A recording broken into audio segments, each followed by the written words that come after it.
بسم الله الرحمن الرحيم. أعوذ بالله من الشيطان الرجيم. بسم الله الرحمن الرحيم. رب اشرح لي صدري ويسر لي أمري واحلل عقدة من لساني يفقهوا قولي. فقد قال أمير المؤمنين عليه الصلاة والسلام: قرنت الحيبة بالخيبة والحياء بالحرمان. ناظرین اکرام، السلام علیکم ورحمۃ اللہ وبرکاتہ۔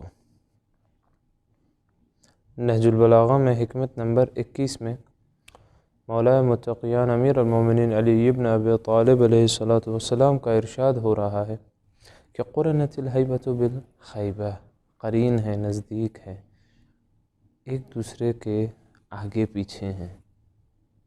قرین لفظ کا آگے شرح دیا جائے گا۔ قرنت الحیبۃ بالخیبہ، ڈر خیبہ کے ساتھ ہے، یاس کے ساتھ ہے، مایوسی کے ساتھ ہے۔ تو سب سے پہلے قرین لفظ کا کیا مطلب ہے؟ قرنت الحیبہ یعنی ایک دوسرے کے پسا پشت آتے رہتے ہیں، ایک دوسرے کے دنبالہ میں آتے رہتے ہیں، یعنی ایک ہوگا تو دوسرا ضرور وہاں پر موجود ہوگا۔ اس کے لیے واضح مثال اگر دینا چاہے انسان تو اس کے لیے واضح مثال ہو سکتا ہے مکروہ عمل۔ مکروہ عمل تکلیفاً مکروہ ہے، مگر کیوں مکروہ ہوا ہے؟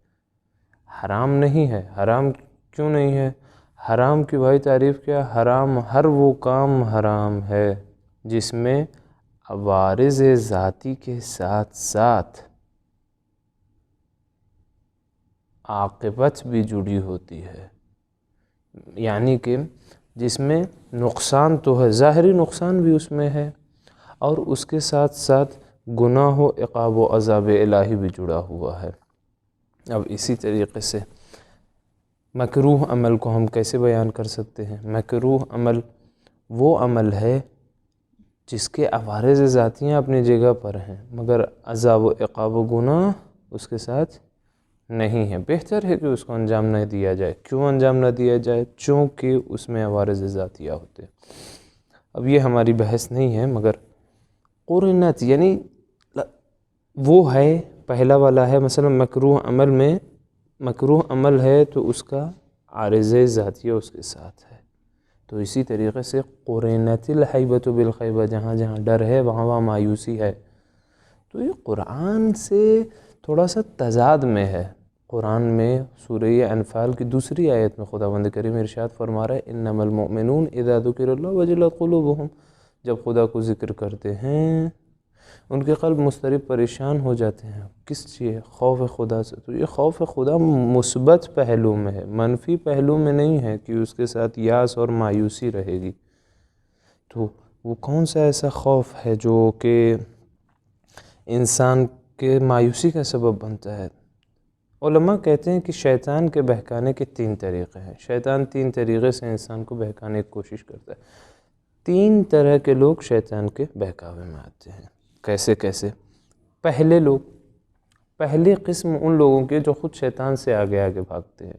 شیطان کو ان سے کوئی مطلب ہی نہیں ہے۔ شیطان کہہ رہا ہے چھوڑ دو، جانے دو، یہ لوگ خود ہم سے آگے بھاگ رہے ہیں۔ دوسرے طرح کے لوگ وہ ہیں جن کے سامنے شیطان گناہوں کو اچھا دکھاتا ہے۔ گناہ عمل ہے، حرام کام ہے، ان کے سامنے مثبت پہلو اس کا پیش کر رہا ہے، جبکہ اس میں کوئی مثبت پہلو ہو نہیں سکتا، مگر بنا کر پیش کرنے میں کیا عیب ہے، کیا ارادہ؟ ان کو مثبت دکھا رہا ہے اس عمل کو۔ تیسری کیٹیگری ایسی ہوتی ہے کہ انسان کے سامنے اس کے اچھے اعمال کو، ان کے ثواب اعمال کو اس کے سامنے پست اور ذلیل دکھاتا ہے۔ تو اس طریقے سے انسان کو نیک عمل انجام دے رہا ہے، مگر اس عمل کو وہ ہلکے میں لے رہا ہے، پست سمجھ رہا ہے، جبکہ عمل کی ارزش معین کرنے والا، کام انجام دینے والا نہیں ہے۔ جس نے اس کام کو فریضہ کیا ہے وہ اس عمل کی ارزش کو طے کرے گا۔ جیسے کہ آپ نے کسی عمل میں مہارت حاصل کی ہے، اب اس عمل کو انجام دینے کی اگر آپ کو کوئی اجرت دے تو آپ کو تو یہ احساس نہیں ہوگا یہ میرے لیے مشکل عمل تھا، کیوں؟ چوں آپ اس میں خبرہ ہو چکے ہیں، آپ اس میں ماہر ہو چکے ہیں، متبحر ہو چکے ہیں، مگر سامنے والا آپ کی اس کام کے ارزش کو سمجھے گا، کیوں؟ چونکہ اس سے وہ کام نہیں ہو سکتا ہے اور اس کام کی اسے ضرورت ہے، وہ ارزش محسوس کرے گا۔